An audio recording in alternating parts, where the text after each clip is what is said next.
I thought, well, we're not from a mask culture. Like, we don't traditionally wear masks in pretty anywhere in North America, right? So we haven't maybe bought into the idea. Either the people who wear masks are either they're either heroes or they're bandits. And so there was never kind of this buy-in about wearing masks and that.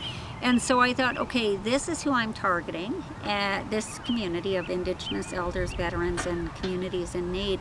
And so what can I do to make sure that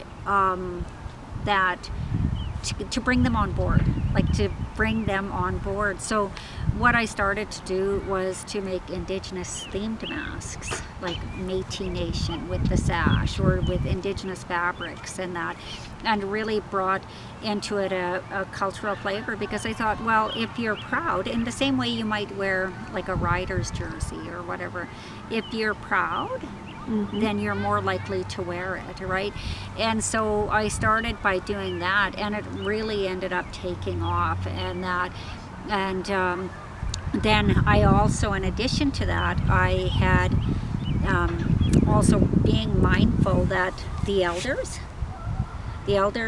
sometimes are wearing hearing aids. So what I did was I designed, or along with a couple out of Humboldt, Melissa Powell and Jack Yakarowski. I think that's how you say his name. But I saw that they were making these ear savers and that, or these protectors and that would kind of allow your mask to sit a little higher and not sit right on the ear. So I contacted them. And in contacting them, I started to we designed, or collaboratively designed, ear savers that said Awasuta on the back. And like my grandma only spoke Cree, my grandma Fiddler only spoke Cree, and so I remember one of the things that, well, she had a couple of things. One was Mio Sin, which means like good, like that's good. She was always providing an affirmation. But the opposite of that was also her saying Awasuta, And so I kind of, when they started talking about like that concept of social distancing, that's when I thought, oh, like Awasuta, like, because that seemed to me, it was like a gentle shooing away, like step back and that, and it was always in the context of Awasuta, like, even though it means get away from here, that here was always intended to refer to this person who's in this spot and that. And so that is another way we attempted to reflect culture within the masks and that, because I am proud of who we are. Like, I'm proud and that, and like I said, the whole underlying rationale for this was, I wanted to ensure that there was protection minimum of the knowledge keepers, the ones who passed on the stories, the old elders, right, from generation to generation, either through language or just stuff that you learn, like the story I told you about my grandma. Like, we called her Mama, and that we didn't call her Cookum, but Mama, and how she, like, even that, like Awasuta, right? It was never like there was a gentle way. I don't know, maybe if somebody shooed you away like that, but there was a gentle way of kind of communicating and relaying that sort of stuff without there being any sort of, like, my experience, without there being any sort of like aggression or whatever. Like, even my mom was a child growing up, my mom used to, like, if she'd get upset, she wouldn't say anything like really bad. She'd just say, "Get away from me with your negative energy." So I was just like, okay, well, that's you see that now, like, people talk about energy and that, and I thought, oh, my mom was way ahead of her time. So yeah. And so the question I have now is, like, what kind of lesson, or what do you think this could teach us about well, what for you, I guess, and for your community, your family, what do you think you can take from this experience of Well, what COVID-19 has brought? yeah, well, I think that one of the things that I've seen, but I've seen this all along, is the fact that there is unity in community, right? There is unity in building community in that, and I feel like through this experience that, and I'm hoping that the community got stronger. I'm hoping that when people see you wearing a mask, that what they will say is, geez, she wants to protect us, right? And that it'll help to reduce, some of the experiences that we have as Indigenous people and that. And so, I know that there's been a real receptiveness to our group,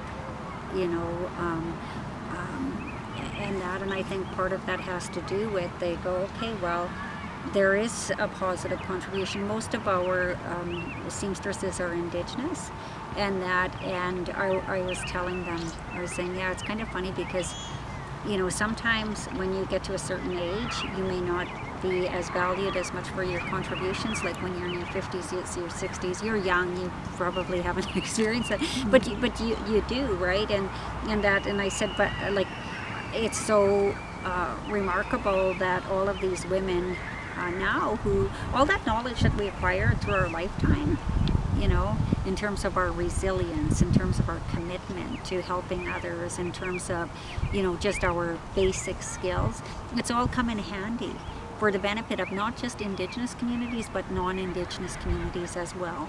Because when I wear a mask, it doesn't matter where I am, I'm protecting somebody else. And so other people benefit from our initiative in that. And so I think that, what I've learned is that it's possible to end up building unity through community if you approach things from that, just from that lens.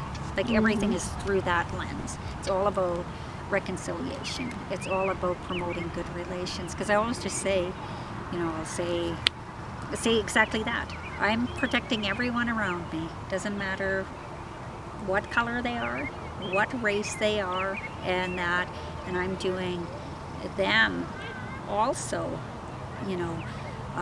a service by, because it's not an issue of us against them, right? We don't look at things from that lens, but we're helping everyone in the community, and that is, for me, I just think that is the way you break down barriers, by going, oh wow, look at all they're doing, right? To protect all of us, to protect the little ones, to protect the grandparents, to protect, whoever it is, right? And what will you remember most about this time? You know what? I think what I'm going to remember the most is I love this. Like, I love my job, and that, like, I just want to say, but I really love the sense of spirit, like the commitment to helping others that has kind of shown through, and that, like, it's shone through within our group, and that, and I don't love the COVID experience, but what I do see is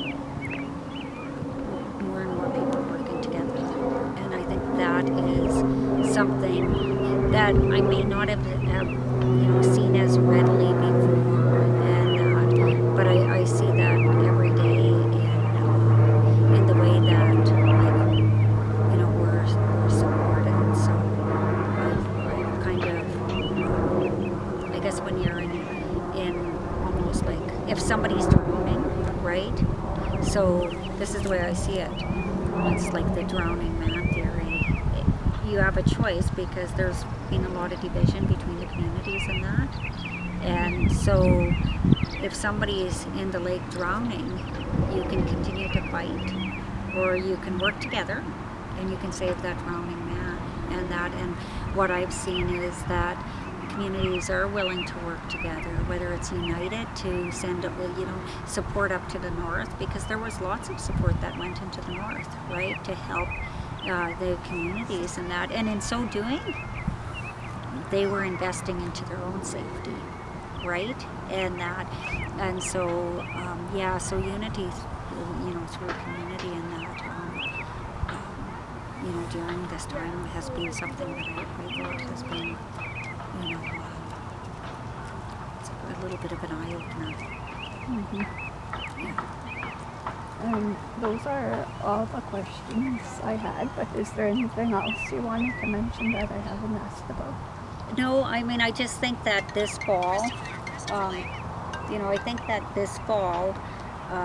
people have to be prepared if there's any, if history is an indicator of, past history is an indicator of what might happen next, then people have to be prepared for, the fall and that, and, start taking measures to end up protecting others and that, by wearing like a face mask if they can, because the mask that we put on our face is the mask that will protect our individuals, our families, our communities,